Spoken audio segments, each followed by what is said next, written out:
Hello friends. ESE 2021 की series का हम अभी फर्स्ट लेक्चर शुरू कर रहे हैं, that is strength of material. Okay, तो वो शुरू करने वाले हैं हम लोग। उससे पहले ये मेरा इंट्रो है। Okay, graduate from NIT Silchar, 3 year experience in construction planning and quitted my job in 2018. I reached till interview in ESE 2019 and I got All India rank 646 in GATE 2020. Okay, सो अब हम शुरू करेंगे strength of material. Strength of material का पहला chapter शुरू करने वाले हैं हम। मतलब कोई भी सोर्स से पढ़ेंगे, जैसे जो सोर्स से मेरे को बेटर समझ में आया मैं कोशिश करूंगा कि उसी सोर्स से ना अच्छे से एक्सप्लेन करूँ। तो पहला हम लोग देखते हैं ESE मास्टर्स की जो बुकलेट है उससे देखते हैं। पहला चैप्टर जो है वो उससे पढ़ते हैं।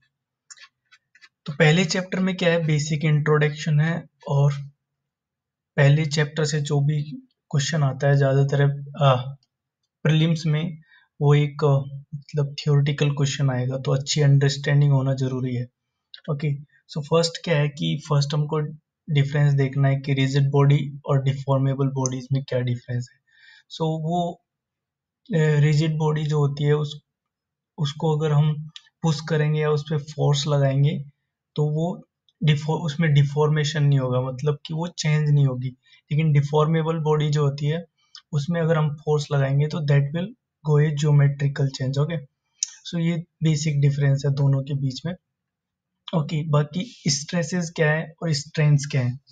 ठीक है, जब हम किसी बॉडी पे फोर्स लगाते हैं और अगर वो बॉडी अगर रिस्ट्रेन है कहीं से, कि अगर उसको दोनों तरफ से हमने पैक कर रखा है और हम उस पर फोर्स लगा रहे हैं, एक तरफ मान लो कि दीवार है और इधर से दीवार के बीच में हमने एक ब्लॉक रख दिया और वहां से अगर हम उस पर फोर्स लगाते हैं तो एक तरफ से रिस्ट्रेन होने की वजह से उसमें डिफॉर्मेशन आएगा। मतलब अगर हम देखें,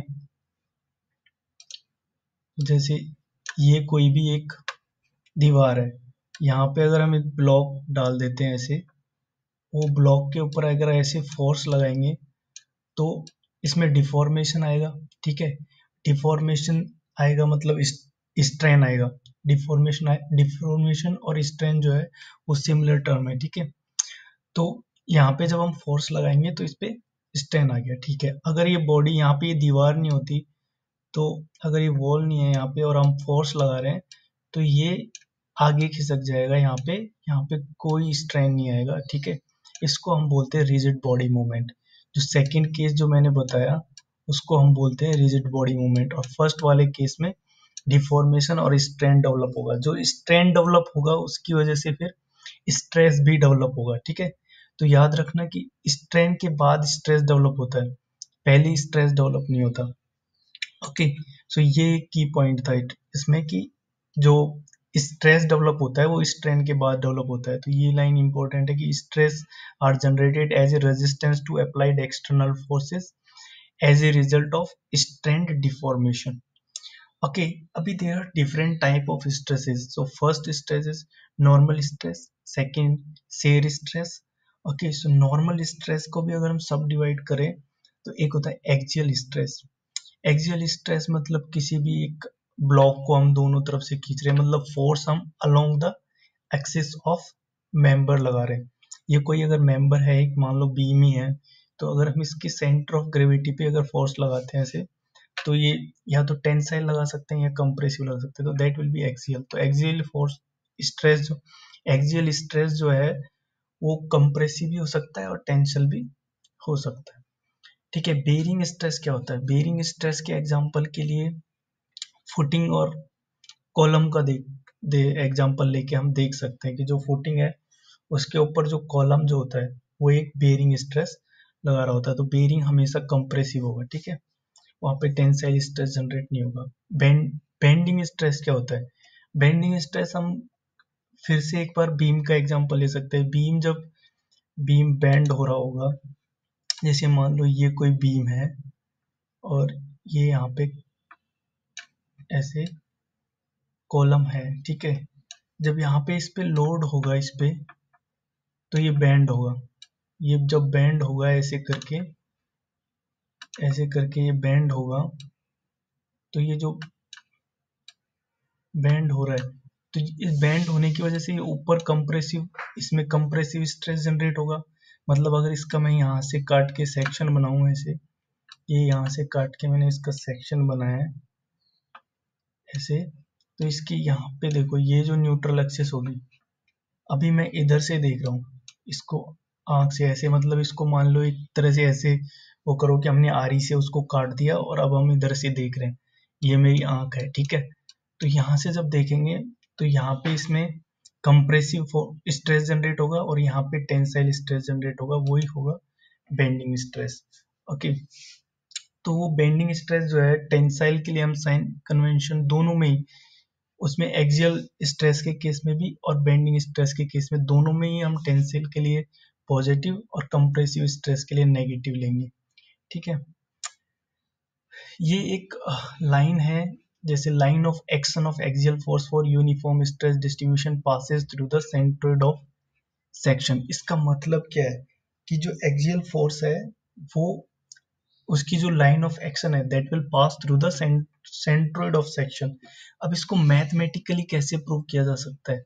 मान लो कि ये कोई एक पूरा, ये एक मेंबर है, ये एक मेंबर है, यहाँ पे देख लेते हैं उसी मेंबर को, ये कोई एक मेंबर है ऐसे ही, ये मैंने कोऑर्डिनेट एक्सिस ले लिए मेरे एक्स और वाई, ठीक है। अगर मैं यहाँ से देखूं तो इस पे मेरे को अगर वो प्रूव करना है मैथमेटिकली, तो मैं इसमें एक छोटा सा पार्ट तोड़ देता हूँ। ये मेरा कोई एरिया है डी ए, ओके। अब एक चीज पता है कि इस पे जो स्ट्रेस होगा वो सब में सेम होगा, सिग्मा स्ट्रेस होगा, ठीक है। तो फोर्स कितना होगा? स्ट्रेस मल्टीप्लाई बाई एरिया, तो फोर्स होगा इसके ऊपर, इस एलिमेंट के ऊपर sigma into D A, D A. अब मैं अगर इस पे मूवमेंट इक्वेशन लगाना चाहता हूँ, यहाँ से मान लेता हूँ y डिस्टेंस है ये, ठीक है, यहाँ से x डिस्टेंस मान लेता हूँ, तो ये जो भी डिस्टेंस मैं मानता हूँ, तो मूवमेंट निकालने के लिए मेरे को इसको y से मल्टीप्लाई कर देना पड़ेगा, फिर इंटीग्रेट कर देना पड़ेगा, ठीक है। तो ऐसे करके p into y bar is equal to integration of sigma d a y. तो यहाँ से हमको y बार क्या मिल जाएगा? ये y bar is equal to sigma, और यही फॉर्मूला होता है उसका सेंट्रोइड का। सो इससे ये प्रूव हो जाता है कि जो एक्सियल फोर्स जो होता है वो कहाँ से, उसकी जो लाइन ऑफ एक्शन है वो कहाँ से पास होती है? Centroid of section. Line of action मतलब फोर्स, अगर हम पूरी किसी एक ब्लॉक पे अगर फोर्स लगा रहे हैं तो उस फोर्स पे जो नेट जो फोर्स लगेगा वो सेंट्रोइड से उसके पास होगा, ठीक है।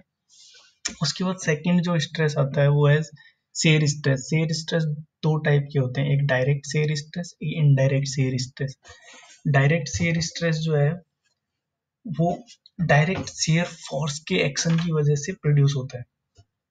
इसका मतलब क्या है कि जैसे मान लो कि ये बीम है, इस बीम में जैसे मैंने ये लोड लगाया था, तो इसकी वजह से जैसे अपने दोनों हैंड स्लाइड होते हैं, हम दोनों हाथों को स्लाइड करते हैं तो उनके बीच में जैसे शेयर फोर्स होता है, वैसे ही इस लोड की वजह से इस सेक्शन पे ऐसे ऐसे शेयर फोर्स इसके ऊपर लग रहा होगा, उसकी वजह से एक पैराबोलिक फॉर्म में ना शेयर स्ट्रेस जनरेट होगा, that is direct shear stress. वो हम आगे पढ़ेंगे, उसको बहुत डेप्थ में पढ़ना होगा, लेकिन ये बेसिक है, बेसिक्स को समझेंगे तभी आगे सही से समझ पाएंगे, ठीक है। सो फिलहाल के लिए इतना ही समझना है कि ये इस सेक्शन को अगर हम यहाँ से काटते हैं तो एक तरह से एक शेयर स्ट्रेस जनरेट होगा इन पैराबोलिक फॉर्म, जो टॉप और बॉटम पे जीरो होगा और मिडिल सेक्शन में मैक्सिमम होगा in case of rectangular section. बाकी सर्कुलर के लिए भी ऐसा ही होगा, बट बाकी कई कई जगह पे वेरी करेगा, वो हम आगे जाके देखेंगे। इनडायरेक्ट शेयर स्ट्रेस क्या होता है?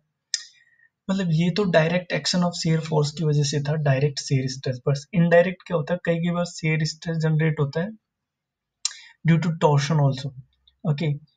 जैसे अपना फैन होता है, फैन में जब रोटेट हो रहा होता है, फैन रोटेट हो रहा था तो उसको ऊपर की जो एक पाइप होता है उस पर टॉर्शन फोर्स लग रहा होता है, उस टॉर्शन फोर्स की वजह से शेयर स्ट्रेस जनरेट हो रहा होता है, ठीक है। वो होता है indirect share stress. Okay, now shear stress में कुछ चीजें याद रखनी है।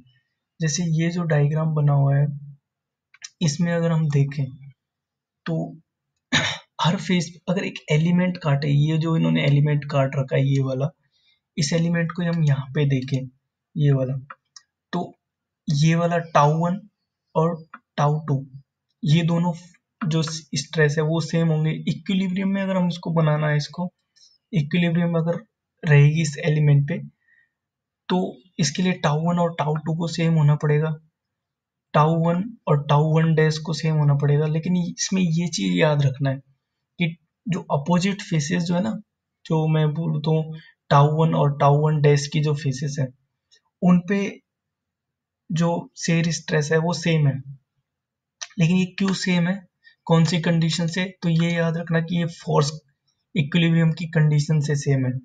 लेकिन अगर हम परपेंडिकुलर फेस पे देखें टाउ 1 और टाउ 2, तो ये मोमेंट इक्विलिब्रियम से हम इसको प्रूव कर सकते हैं कि ये दोनों सेम है। तो इसमें याद रखना कि ये मोमेंट इक्विलिब्रियम, ये क्वेश्चन आता है देखिए बार, कि वो किसकी वजह से सेम है और ये किसकी वजह से, कैसे प्रूव कर सकते हैं, तो वो फोर्स इक्विलिब्रियम से और इसको मोमेंट इक्विलिब्रियम से प्रूव कर सकते हैं। अभी साइन कन्वेंशन इसका देखते हैं कि साइन कन्वेंशन क्या है। उसमें तो हमने देख लिया कि साइन कन्वेंशन है कि टेंशन को पॉजिटिव ले लो और कंप्रेशन को नेगेटिव ले लो। लेकिन यहाँ पे जब हम साइन कन्वेंशन देखेंगे, तो यहाँ पे साइन कन्वेंशन बस कोई भी सेक्शन को लेके उसके सेंट्रोइड से पास करती हुई एक्स वाई एक्सिस बना देंगे, ठीक है। उसके बाद में सिर्फ मैथमेटिकली हमको, जैसे मैथमेटिक्स में याद रखते हैं पॉजिटिव पॉजिटिव पॉजिटिव, मतलब पॉजिटिव फेस, ठीक है, और पॉजिटिव डायरेक्शन, मतलब एक फेस को हम पॉजिटिव मान लेंगे किसी को भी, ठीक है, और वो और उसकी पॉजिटिव डायरेक्शन, जैसे ये फेस को अगर हम फ्रंट फेस को मान लेते हैं पॉजिटिव है, एक्स एक्सिस पॉजिटिव, तो positive positive that will give the shear stress positive.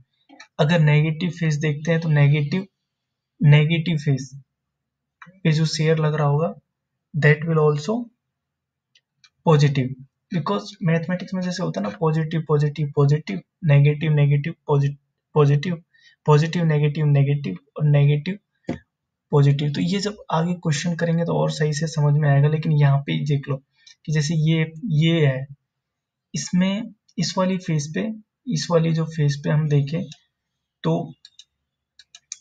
इस वाली फेस पे जो है ये पॉजिटिव फेस है, और इसमें ये डायरेक्शन जो है इसकी शेयर की डायरेक्शन देखो ये किधर है, ये भी पॉजिटिव है, पॉजिटिव वाई एक्सिस की तरफ, ठीक है। फ्रंट फेस है तो पॉजिटिव है और वाई डायरेक्शन पॉजिटिव है, तो पॉजिटिव पॉजिटिव पॉजिटिव, वैसे ही सेम इस पे है, ठीक है। लेकिन यहाँ पे अगर देखें तो ये अगर नीचे लेते हैं तो ये नेगेटिव वाई डायरेक्शन हो गया ना, फेस तो फ्रंट है, वो तो एक चीज तो पॉजिटिव है, लेकिन दूसरी जो चीज है वो नेगेटिव हो गई, तो उस हिसाब से ये नेगेटिव हो जाएगा, ठीक है। तो इस तरह से ये अपनी कंडीशंस आ गई, ठीक है।